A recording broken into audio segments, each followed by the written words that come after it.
I'm your co-host Alice James, and again we have the glamorous CEO of Shergroup, Claire Sandbrook. So not those earrings. I think you're Miss Glamorous. I'm the glam one. We have a fantastic guest today, don't we? We do. We have Paul Bohill, who is a consultant with Shergroup, but also you might recognise him from Can't Pay and We'll Take It Away. Ooh la la, superstar in our midst. Paul actually has over 50 years experience in law enforcement, starting his career as a police officer. He's also been a fast response driver, part of an underwater recovery unit, and High Court enforcement officer. So we have a raft of experience in our midst here. So very excited to have you, Paul. Fantastic to have you here today. Thank you very much. Thank you for inviting me. And we've got a host of donuts, and we've got our Shergroup on the sofa mugs. And This is our Gogglebox moment. For anyone that watches Gogglebox, I'm a big Gogglebox fan. I think he should be on Gogglebox actually. And there's always a tray of cakes, so that's our Gogglebox. And we don't touch them. Nobody eats them. Okay, they just smell them. They're just there for show. Yeah. Next time we'll do something even more elaborate. Yeah. Amazing. So today we're actually going to be a little bit topical. Obviously going to bring enforcement into the conversation, but we're going to focus a little bit on compassion and kindness. There's obviously been some situations recently, Claire, that have touched you around Caroline Flack. Yes. Well, I wasn't a Love Island fan, but my daughter got me into it. So I was watching it over the summer, and I just think it's very sad that a celebrity like that, and of course we've got a celebrity here today who's been on national TV and now is on Netflix, and you become the celebrity person, and then you get to a point in your life where something happens, and which happened to her, which I feel was desperately unfair for her. I don't know all the background, I don't really need to. But I make my opinion known. I don't think it was fair what happened to her. And being a celebrity, she had no one to turn to in her moment of need. And I think that's very sad. And then, sort of reflect on what we do in our enforcement business. And as Paul knows, we're at the sharp end of many, many situations where we see many people in desperate need. And this whole drive on mental health and being kind and compassionate is very much in our industry, and I think he really changed the face of the industry in terms of the persona that we had. And so whilst our thoughts are with Caroline's family, we want to talk today about what Paul's influence was in changing an industry that is not known for kindness. Yeah, absolutely.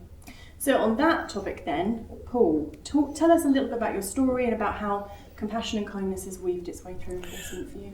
I was lucky, as a young policeman, I was actually trained by people who came back from the Second World War and other local wars that were happening at the time. So they were all seriously experienced old boys, so they were coming back after their army service at, say, 35 to 40 years of age. When I joined the enforcement industry, this enforcement industry, 30 years ago in Kent, my mentor at that time flew Hurricane Sgots in the Second World War. He lied about his age. At 17, he was flying a Hurricane. What I'm saying is their experience, he was my age, as I am now, is that he taught me how to be calm and collected, and in the face of adversity, so in other words, if you go into a situation where people inevitably get angry, you would sit down and smile and defuse the situation. That's only one instance, but there were lots of occasions where you would just smooth things out and still get the job done. So in your vast history and experience, and obviously being on a TV show, can you give us an example of one standout moment for you around kindness and compassion when you kind of got there quicker because of... There were lots and lots of instances, but the kindness and compassion was never staged. It's because Steve and I, who work together all the time, were both of the same mind. We've both been through life. I've been married 3 times before now, so I understand what drama and suffering is. So we generated a technique, not consciously, but we actually became a pair, so we would bounce off each other, where if you were compassionate, you would actually find the job easier to do, and it became a more effective form of enforcement. It wasn't obviously enforcement. It was conversation. It was leading people to an inevitable conclusion, and that is you will be evicted or you will have to pay the debt. But you allowed people to speak. So that's really what it was all about. I think it's about recognising people and hearing people, isn't it? Respect. Yeah. Respecting them. And that's how Shergroup really has been established, isn't it? With that human to human in mind. I think we've touched on it before. Yes. But is that why you've become a consultant for Shergroup? It is, yeah. I mean, I took part in the television programme. I was part of the company, an actual managerial part of the company that started the filming in the first place. So they came to us and said, would we take part in it? It appealed to me because I knew the better side of the enforcement industry, and I wanted to participate in changing the face of the industry. And I think the Can't Pay programme, which was very carefully put together by the production team, they actually achieved that. So what we wanted to do was to create not a compassionate industry, but an industry which was efficient and effective, but compassionate. Because everybody whose life you touch in the enforcement industry is in a bad place. Every single one of them. Absolutely. Absolutely. Yes. So there's been a big shift in human to human in business and in life, actually, I think, in the last few years. Yes. How has that impacted the way that you run your business? Well, I mean, I'm all for technology, as you know, and we've talked about that before. And Shergroup has always, invested in technology, and we're driving digitisation through Shergroup. But of course, we deal with enforcement agents. They're one of the main planks of our business, as indeed our security teams are. And they are human to human. Their interface is human to human. You cannot digitise that. You can digitise part of it. You can digitise once the agent has connected with the person on the ground. But you need the men and women who staff those services to be good guys. And I think over the years, I've seen, in my experience, I've seen, many examples of good behaviour from enforcement agents, which is something that the government continue to fail to acknowledge. They do not acknowledge the acts of bravery and kindness that these men and women do, not because they are on a TV show, but because they are naturally inclined to help. And one of the things that's always concerned me is that we go into places, my name is on the writ, my agents go out in my name. We see things, he's seen things that no GP, no social worker, no teacher has ever seen in relation to a family's poverty or treatment of children. And yet we are continually trying to match the government's expectations of our service. And what I think Paul has done very visibly in a TV environment, which was not easy, is to really shine a light on not only what we do as enforcement agents, but how people really do live. And if you want to try and tackle social problems, watch that show, because that is Britain today. Where those officers have gone, where the agents have gone, sorry, I'll go back to call them officers. I like them being officers as opposed to agents, I have to say. Where the agents have gone, that's the reality of Britain today. When you see him evicting somebody, look at the squalor that people live in. Look at the mental health problems that people are living with. Where's the doctor? Where's the social worker? The only person they've got to talk to is the enforcement agent. That's crazy. And yet that's really the part of your role, wasn't it? Is to look at those situations. The whole crux of the role, if you were to break it down into parts, is communication. So somehow you've got to be able to communicate with these people. The writ has been issued. There is no going back on it. It will be executed one way or another. But you've got then looking into vulnerability, all of the social problems that go with it. And it's actually getting worse. So the agents need to be better trained and need to recognise the signs sooner. I really detest the brutality perhaps the wrong term. I detest the way that the television programme Can't Pay in later programmes became more brutal, rude, offensive bailiffs. there's no place for them because we were just as effective, but we just had a softer touch. Well, it doesn't make good TV though, does it? If we're looking at the Caroline Flack as an example, people want the nitty gritty, they want that emotional stuff, they want hardship, they want to almost psychologically see people kind of in these difficult situations. Yeah. It's kind of almost like gore. And I think that what you're saying is like appeasing people and actually being human doesn't necessarily always make great TV because they want to see a bit of drama. You say that, but that's a conflict because Can't Pay became popular because we were compassionate and kind. And people who review the series say we didn't really like it towards the end and things changed. They like to see the human side. Yeah. I had Sky installed in my house a couple of weeks ago, moved house, and the Sky guy came and asked me what I did, and so I said I headed up a business solutions group, and he sort of looked at me and I said, "Oh, you might know part of it." I said, "We were in the connected to the Can't Pay, Take It Away TV show." "Oh, I love that show." So it's putting the Sky in. So "Oh yeah, do you? Okay, that's good." I said, "Who's your favourite agent then?" He went, "Paul." So I said, "Oh really?" He said, "Yeah." He said, "On a Sunday afternoon," he said, "I like to watch that on Netflix back to back." I said, "Do you really? Is that what you do on a Sunday?"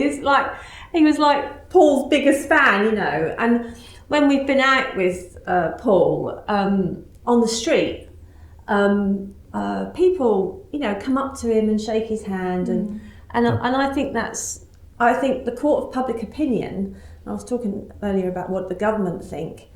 You should see this guy on the street talking to people today, because the court of public opinion is really connected with him and what he's trying to achieve in something that is enforcement. I mean, when we started sort of building the building blocks for the modern high court enforcement industry, we never thought there would be a TV show watched by 2 million people a week that was, celebrating enforcement agents and what they do. I mean, that was unheard of. And yet he and Steve and the crew that, he led headed that up. And I just think that was amazing because it was never ever thought possible. Well, I think it also goes back to the thing that human always wins. We might live in a digital world, everything might be much more fast-paced, but if you actually take the time to really connect to people on a values level, on a communication level, on a trust level, that always wins. The importance is that the writ situation and the law enforcement aspect doesn't need to be combative. No. It's a business transaction. Yeah. And I can go back again to the old boys who taught me. Nobody wore bulletproof vests in those days, although I agree that they're absolutely necessary now. But it was a business transaction to find out how we can resolve the debt. Likewise with an eviction. It's going to happen anyway. What can we do as a team on the doorstep to make it easy for the people who are completely and utterly stressed? Talking of stress, I found a stat. So people who are perpetually kind actually have 23% less cortisol and live longer, apparently. And they're probably thinner. Oh, well, yes. I'm very stressed. Cortisol is not good for your weight, as you probably know. Well, I'm the living proof of that then. So on that topic, and you've obviously learned from some people, do you think that you can teach kindness and compassion? And if so, how do you teach that to people?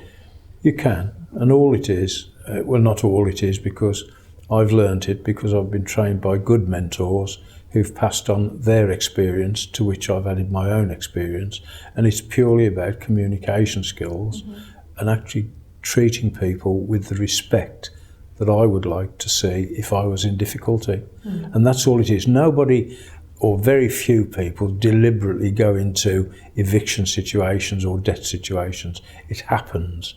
And it's purely the enforcement aspect is a business transaction. It's a way of finding the result. It's not brutality. It's not abrasiveness. And really, that's why I moved away from the companies, some of the companies I've been involved with, is because I didn't like the abrasiveness and the combative approach, and they did nothing to retrain the guys on the ground. Not my way. I mean, you have to be very aware of that in your crew, your team, because what we're about now is picking people that we want to work with, that we think add value, and enforcement agents that are, building their careers, we're looking for the talent. And we're looking for the talent in terms of the results that they generate, but also zero tolerance to complaints. So, and the body-worn camera that government has is going to make mandatory. It's not mandatory yet, but it's coming. And of course, these guys wore body-worn cameras all the way through the series. So, they were pioneers really of showing the value of having body-worn camera, a contemporaneous record of what you do.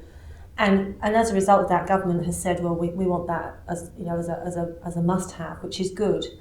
But seeing how the officers operate on the ground with that, a review structure of that video, enables us to retrain, because in the heat of the moment, not everyone has Paul's composure. He is a shining light. Yeah, I think there must be innate qualities in you that, of kindness and compassion. I'm not the only one. This is the point. No. I'm the only one that people have seen, Absolutely. 2 million times a week or whatever. But there's a lot of, and I will say this, the older generation, if you like, can handle it because we listen to the insults, but they have no effect. It helps with me is that I'm slightly deaf, so I don't. Okay, remember that. I don't always hear the insults, and I've said to people, I know you're angry and your face is red and you're shouting, but I can't hear everything that you're saying. So can we just calm down and speak slowly? And it just breaks it. Speak slow, and they'll look at Steve and say, is he real? And I stopped a bloke in an absolute tirade once.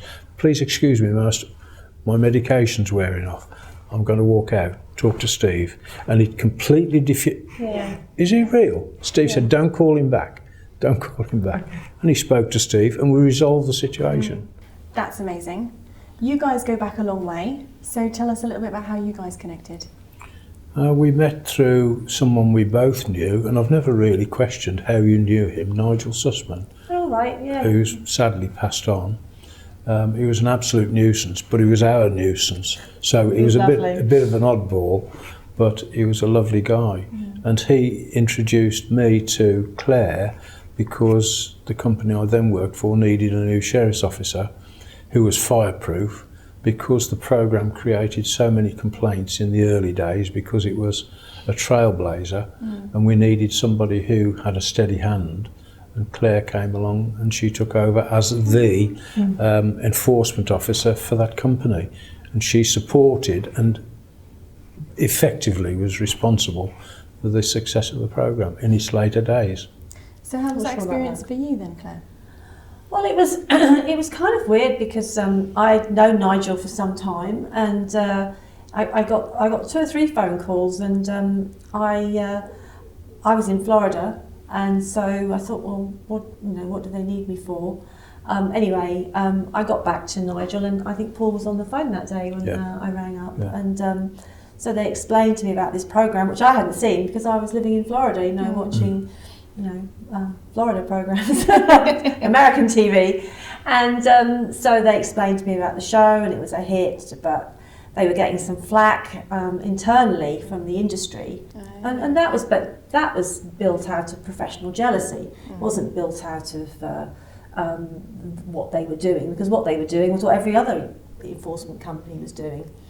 So Sandbrook decided to take up the baton and kind of put a shield around them, really, in terms of their technical delivery, and making sure that 1 or 2 things were toned down a little bit,